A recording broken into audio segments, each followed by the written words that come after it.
आप कहते हो कि पूर्व जन्म के किए हुए पापों का दंड मिलता है, लेकिन मैंने तो कोई पाप किया ही नहीं, मुझे 27 जन्म की याद है। अच्छा, आप में से कोई ऐसा है जिसको पिछले जन्म की याद हो? है? किसी को नहीं है? बताइए। आपको एक जन्म पहले की बात याद नहीं है और पितामह भीष्म को 27 जन्म पहले की याद थी। अब बताइए। बोले मैंने कोई अपराध कोई पाप किया नहीं, लेकिन ये दंड मुझे मिला किसका? बोले 28वें जन्म की याद है क्या? बोले नहीं। बोले मुझे याद है।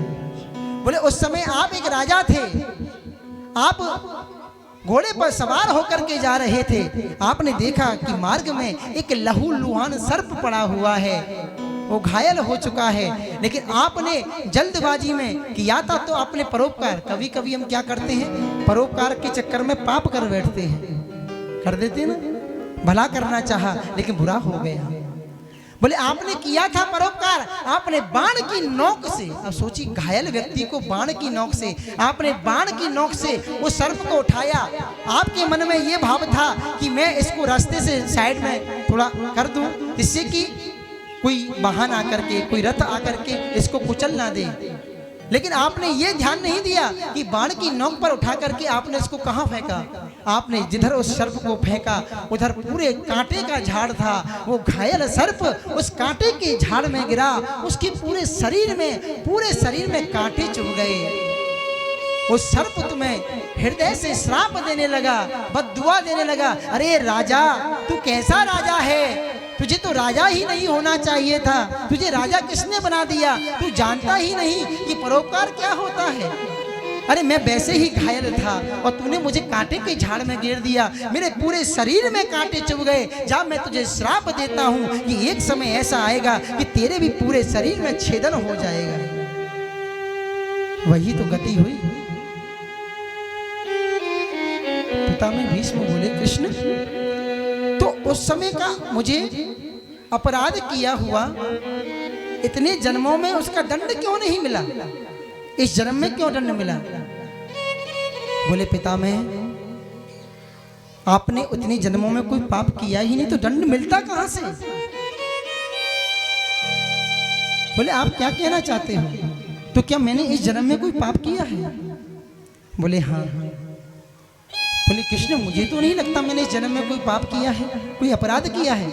बोले आपने अपराध किया है, क्योंकि पाप करने वाले से ज्यादा बराबर पाप को देखने वाला बराबर का हिस्सेदार होता है।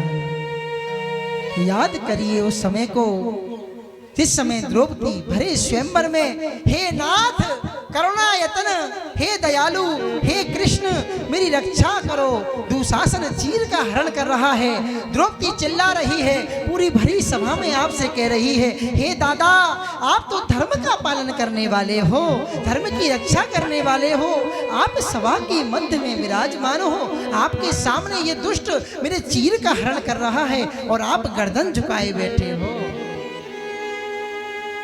आप सभा के मध्य में विराजमान थे, आपके सामने पुत्र वधू का चीर हरण हो रहा है, दुशासन चीर हरण कर रहा है, लेकिन आप कर क्या रहे हैं? मस्तक को झुका करके बैठ गए। बोले कृष्ण, मैंने अर्जुन का नमक खाया था। बोले ऐसा नमक तो बेकार है जो अपराध कराए।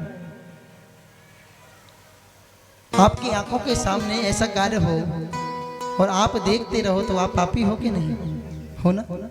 बस तो यही अपराध हुआ। बोले उसका दंड आपको मिला। बोले हे कृष्ण, अब मुझे ज्यादा वार्तालाप नहीं करना। बोले एक भक्त की है अर्जी,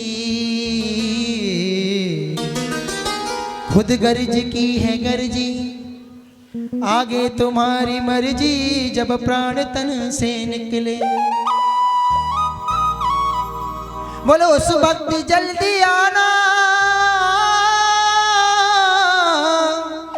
उस वक्त जल्दी आना, नहीं शाम भूल जाना, राधे को साथ लाना जब प्राण तन से निकले। ना तो करना स्वामी जब प्राण तन से निकले।